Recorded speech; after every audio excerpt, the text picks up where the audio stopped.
Hello, my name is Protik Mukhopadhyay. I'm an entrepreneur and an author. I'll be hosting the Reimagine Sales Systems podcast, where I'll be bringing some of the industry thought leaders who will be sharing their go to market strategies for their business systems. Welcome, listeners. I'm so glad to have Adam Cole from Tango Card today. He's the Director of Business Systems, and we're really excited to talk to you, Adam. Welcome. Thank you. It's great to be here. Adam, love to learn a little bit about your personal journey. How did you start? What was your key lessons learned? And in your leadership role, if you can share some of those, that would be really awesome for our listeners. Thank you.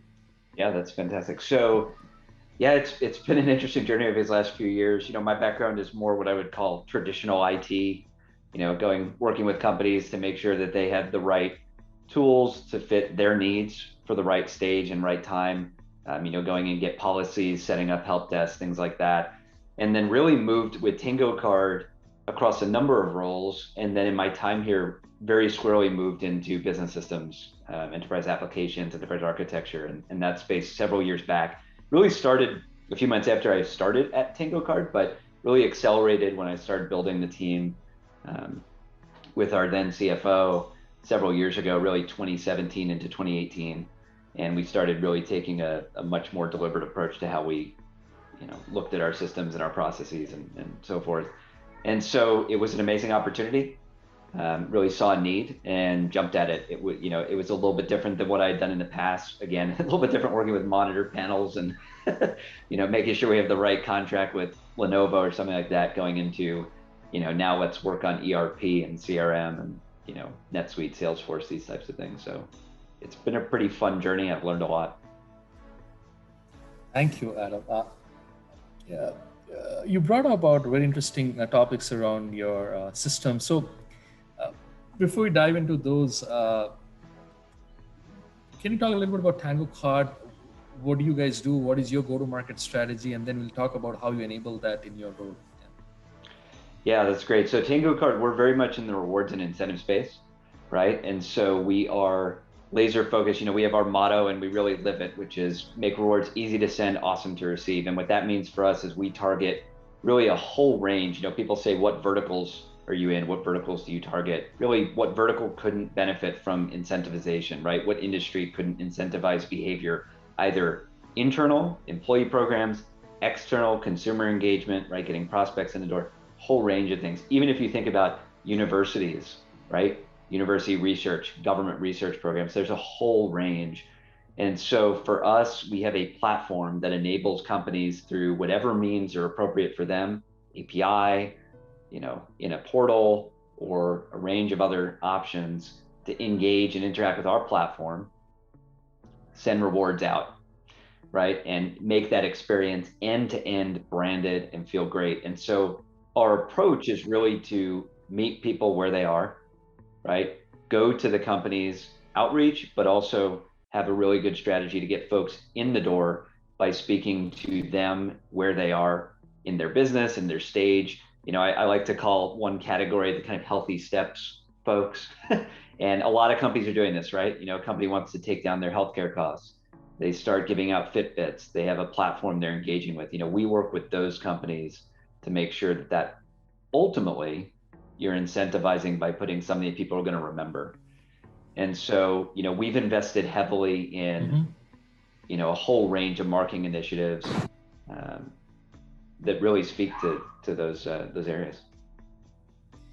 It's very interesting, especially with COVID. I think, we are a 300 people company, and I can imagine incentivizing employees as well as we used to have happy hours with our customers. So both the customer and the employee engagement is something I'm sure will have a lot of value as people become more used to this lifestyle.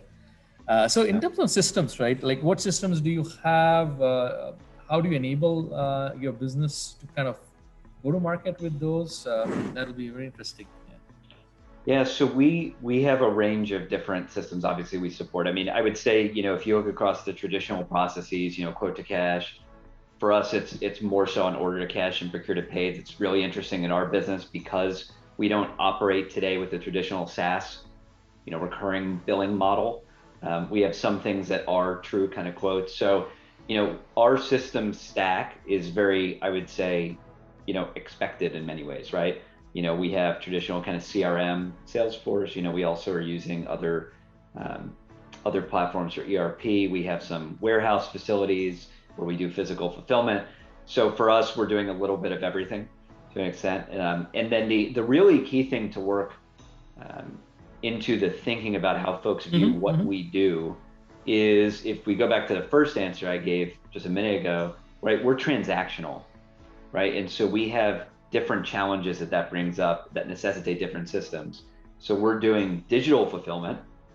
Some of that's real time, some of that's inventory based. We're also doing physical fulfillment, right? And so this has caused us to have things that look more like a physical warehouse in a WMS, warehouse management systems, we have that, but then also being able to extract data, right? So for us, what's really critical is, being able to have the right combination of ERP, CRM, endpoints, integration, automation layer, right? For us, integration platform as a service, that concept is really crucial to our ability to move quickly and automate. And so, we've invested heavily in these areas, and increasingly where a lot of our effort has gone is really into shoring these up so we can scale. Awesome. That's really helpful.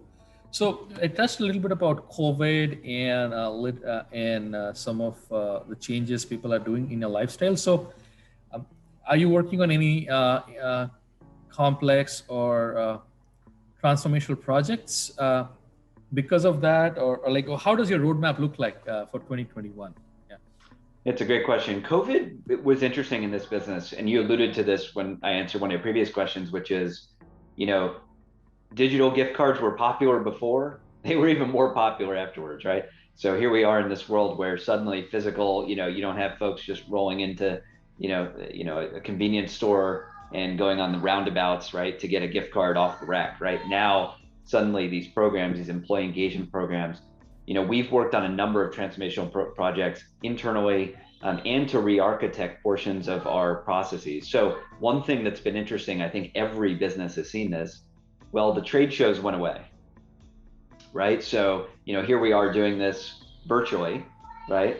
In a lot of ways, you could imagine that, there'd be trade shows and there's outreach. And so for us, it's been, how do we engage our customers with our ideal customer profile? How do we scale? And so we've worked on things like recently re-architecting our sign-up process to make that more scalable on the back end, meet all of our, sales, marketing, compliance goals. How do we do things like employee engagement, right? So we automated service anniversaries internally for ourselves, right? We have just recently, we've used Slack and some other systems and some other tools to automate and incentivize employee peer-to-peer rewards programs. One project that we did last year that was actually slated prior to that, but we did complete it, was actually changing our warehouse management system. We did an acquisition. We had to replace that system with something that was more scalable for us. And so we ended up doing that during COVID, which was challenging. But ultimately we got to a better spot. So there's been a number of investments we've made. I think what COVID has really done, to kind of put a point on that, is it's forced us to scale. Right. Adam, in terms of your lessons learned, right? Like you've done, as you said, a lot of solutions in your career in IT, as well as recently taken on a leadership role in business applications. So any lessons learned, like if you were to go back to a recent project or any kind of cross-functional, multi-stakeholder, how would you do it, and anything you can share? That's a great question. I actually really love that question. I think listening more, I think, we all try and move quickly, but I think fundamentally taking the time to do the engagement, one of the things that we did a few years ago was a big effort to re-implement Salesforce as our really source of truth CRM and increase adoption. And we got there, but I think we could have got there in an even more solid foundation if we had, spent a little bit more time on the process up front. And so, we do that now, but I certainly would have emphasized process even more. And I think most people would say some version of that. And I think the other thing that I would emphasize, and you see the trend now, it's very clear, but a few years ago it wasn't as clear. Now it is really around low code, no code versus custom solutioning. It's very attractive to come up with things. It's very attractive to just go buy something or just go, build something. Right. The real value though is figuring out the process and seeing, can we make this scale without all of this effort, without all this overhead. And so there's certainly some projects I've done, years past that I would definitely do differently now in that vein. That's really useful and insightful. We have a lot of listeners who are early in their career, business analysts, developers. Any recommendations, like what would you advise them in their career? What should they be doing? How should they approach their personal journey so they can become a director of business systems someday? Yeah, that's a great question. I would say focus on value, focus on driving key outcomes, focus on process, and really invest in people and relationships. It can be attractive at times to chase whatever else you might chase, whether it's titles or compensation or whatever, right? I mean, that's easy, but ultimately it's fleeting, right? I mean, you'll get there if you get there in a constructive way, right? So, I didn't set out on this journey because I thought it was going to, get me a director, role in X number of years. I set out on it because it was interesting, because it was enjoyable, because I knew I could deliver value, because I knew we could move the business forward. And so I would say find those opportunities and go beyond where you think you can go. The thing that I think people constrain themselves in their thinking a lot of times, and they think, well, I don't know if we can do this. If we can send rockets up that land themselves, I'm pretty confident we can solve CPQ, order to cash, right? Like we can do these things, and there's enough tooling out there.